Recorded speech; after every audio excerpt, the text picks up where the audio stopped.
चौथ माता की कहानी। एक सेठ सेठानी थे, उनके एक बेटा और बहू थे। बहू सबको भोजन करा के फिर स्वयं भोजन करती। एक पड़ोसन थी जो रोज पूछती कि बहू आज क्या बनाया और क्या खाया। तब बहू कहती कि ठंडा बासा खाया।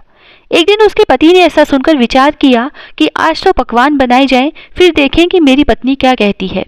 और उसने तरह तरह के पकवान बनवाए और घर के सभी लोगों ने एक साथ बैठकर भोजन किया। फिर जब आज भी पड़ोसन ने पूछा तो बहू ने वही जवाब दिया कि ठंडा बासा खाया।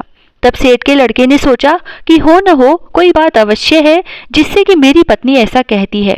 उसने पत्नी से पूछा कि तुम रोज ठंडा बासा खाया ऐसा क्यों कहती हो, जबकि हम सब ने एक साथ बैठकर कई तरह के पकवान खाए।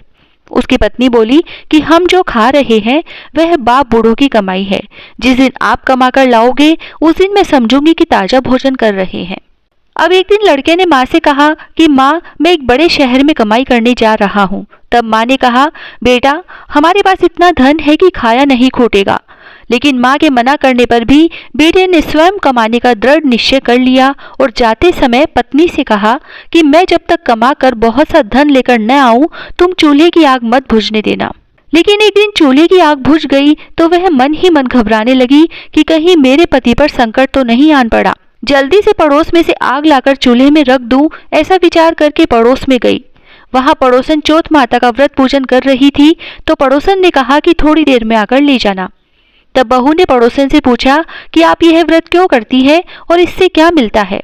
तब पड़ोसन ने कहा कि चौथ माता के इस व्रत को करने से बिछड़ा हुआ पति मिलता है, अन्न धन और लक्ष्मी मिलते हैं, बच्चे कुशल मंगल रहते हैं। अब बहू भी चौथ माता का व्रत करने लगी।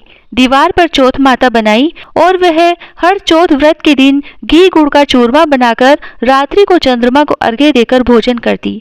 ऐसा करते करते उसे बहुत दिन बीत गए। एक दिन चौथ माता ने उस बहू के पति को सपना दिया कि साहूकार का बेटा तू जागे कि सोवे, तेरी पत्नी तुझे बहुत याद कर रही है, घर जाकर उसकी चिंता मिटा। तब साहूकार के बेटे ने कहा कि मैं कैसे जाऊं, बहुत काम फैला हुआ है। तब चौथ माता ने कहा तू सुबह दुकान खोलकर कंकु केसर का पगला बना के बैठ जाना। लेने वाले ले जाएंगे, देने वाले दे जाएंगे और तेरा सारा हिसाब किताब चुकता हो जाएगा।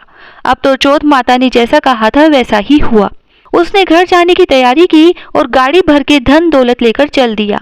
रास्ते में एक बड़ा सा काला नाग फन फैलाए बैठ गया और कहने लगा कि आज तो मैं तुझे डसूंगा, छोड़ूंगा नहीं, आज तेरी आयु पूरी हो गई है। तब सेठ के लड़के ने कहा कि आज चौथ माता ने मुझे सपना दिया तो मैं पत्नी से मिलने घर जा रहा हूँ। वहाँ मेरी पत्नी चिंता कर रही है, मैं उससे मिलकर जरूर आऊंगा, तब तुम मुझे डस लेना।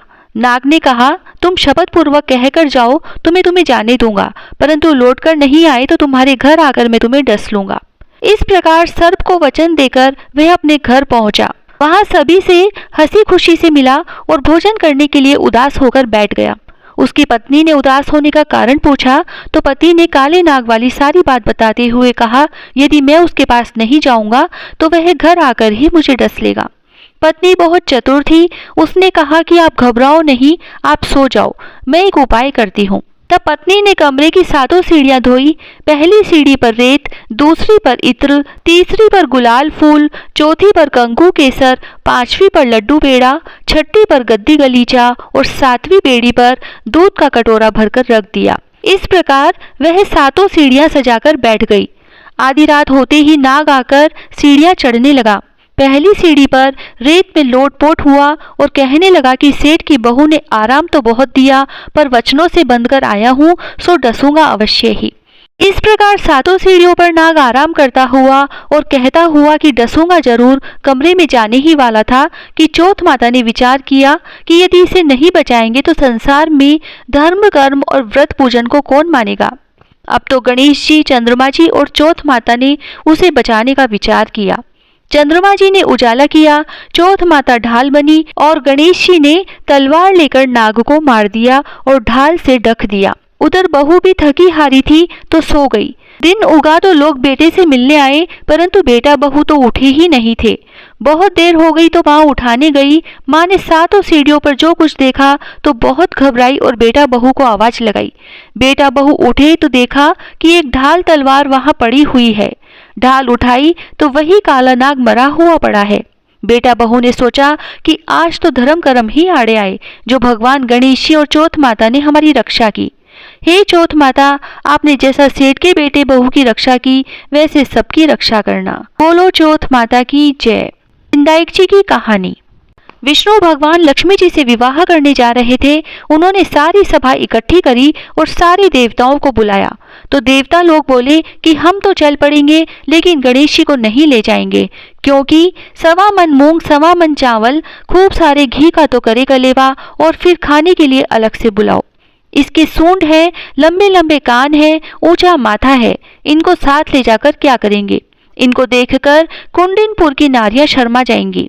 इनको तो घर की रखवाली करने के लिए छोड़ जाते हैं। और फिर सब गणेश जी को छोड़कर भगवान की बारात में चले गए। इतने में नारद जी आए और गणेश जी से बोले, आपका तो बहुत अपमान किया प्रभु, क्योंकि आपको घर की रखवाली के लिए छोड़ गए। आपको ले जाने से बारात बुरी लगती, इसीलिए आपको नहीं लेकर गए। गणेश जी बोले कि अब क्या करें? तब नारद जी बोले कि धरती थोती कर दो। भगवान ने चूहों को आज्ञा दी और चूहों ने सारी धरती को थोती कर दिया। इससे भगवान के रथ का पहिया धरती में फंस गया। सबने निकालने की कोशिश की, परंतु पहिया नहीं निकला।